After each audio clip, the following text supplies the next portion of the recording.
Hello, welcome to our channel Accounts की मस्ती. Today we will discuss about partnership deed. What is partnership deed? Why it is created? Let's be discussed today. In previous class we have discussed about partnership with English word. Now we will try to discuss the partnership deed with Hindi word. See, what is partnership deed? देखिए, partnership को हिंदी में साझेदारी के नाम से जाना जाता है. अगर हम लोग साझेदारी शब्द को बाइफरकेट करें तो दो शब्द निकलते हैं. पहला साझा और दूसरा दारी. साझा जिसका अर्थ होता है शेयर करना. शेयर करना मतलब बांटना. क्या बांटे? As we know before, profit distribute. Profit distribute किसमें डिस्ट्रीब्यूट? तो सर पार्टनर में distribute. Let A is a partner and B is the partner.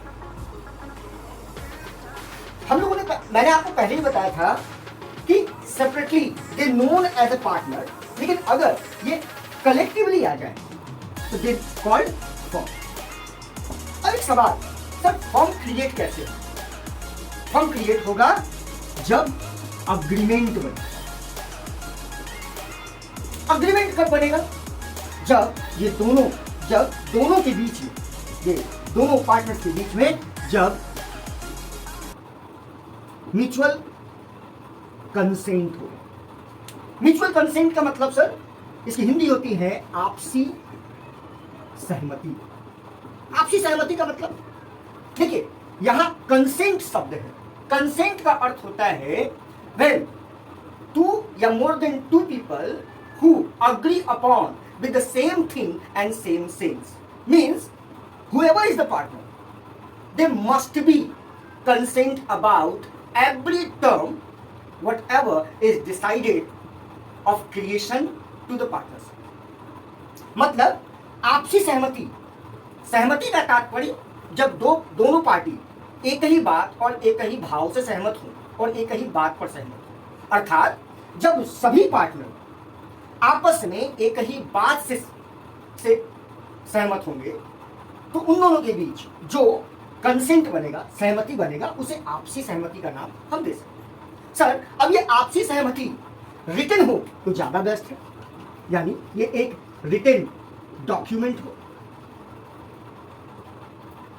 Written document, it is signed by all the partners, then it will be a valid.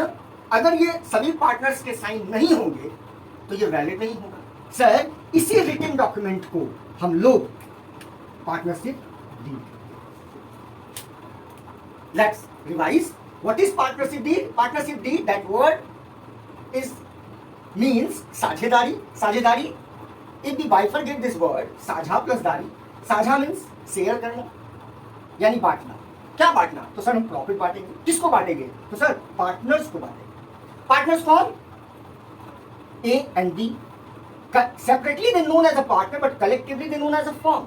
Firm कब create होगा? जब agreement create होगा. और agreement कब create होगा? जब दोनों के बीच में म्यूचुअल कंसेंट होंगे. म्यूचुअल कंसेंट तब होंगे जब म्यूचुअल कंसेंट सभी पार्टनर्स के बीच में हो जाते हैं तो उसे एक रिटन डॉक्यूमेंट में लिख लेना चाहिए, क्रिएट कर लेना चाहिए. इसी रिटन डॉक्यूमेंट को हम लोग पार्टनरशिप डीड कहते हैं. पार्टनरशिप डीड का अगर हम लोग सिंपली एक डेफिनेशन क्रिएट करें तो हम ये कह सकते हैं कि it is a constitution. It is a constitution of partners. या we can also say the article of partnership. Article of partnership. Why I'm calling this is the constitution of the partnership? You know the meaning of constitution. Constitution means संविधान. संविधान क्या है? जिस प्रकार भारत देश को चलाने के लिए जो नियम और नियमों का समूह, तो रूल्स या रेगुलेशन जो प्रिपेयर किए गए वो मेंशन कहाँ है? कॉन्स्टिट्यूशन में। कॉन्स्टिट्यूशन हमें क्या करता है? हमारा वे क्लियर करता है कि what should I perform and what shouldn't I perform. As well as constitution means this is the bank of rules and regulation. Constitution, same as well as partnership deed, is a constitution of the partnership, because all the rules and regulation related to the partnership are mentioned at one place. That book, that document is called partnership deed. As we can say, you know, the company account. Company is run by an article of the association. We can also say the partnership deed is an article of partnership. Why? Because all the rules and regulations related to the partnership are mentioned at one place. It is signed by all the partners, and that document is called partnership deed. Partnership deed, जिसे हम लोग partnership का संविधान भी कह सकते हैं, partnership का आर्टिकल भी कह सकते हैं। पार्टनरशिप डीड के बिना कोई भी पार्टनरशिप डीड क्रिएट करना इम्पॉसिबल है। आगे हम लोग इसके बारे में डिस्कस करेंगे कि कौन कौन सी बात इस पार्टनरशिप डीड में होनी चाहिए, क्या क्या पॉइंट इसके अंदर मेंशन होने चाहिए, इसे हम लोग अब आगे समझेंगे।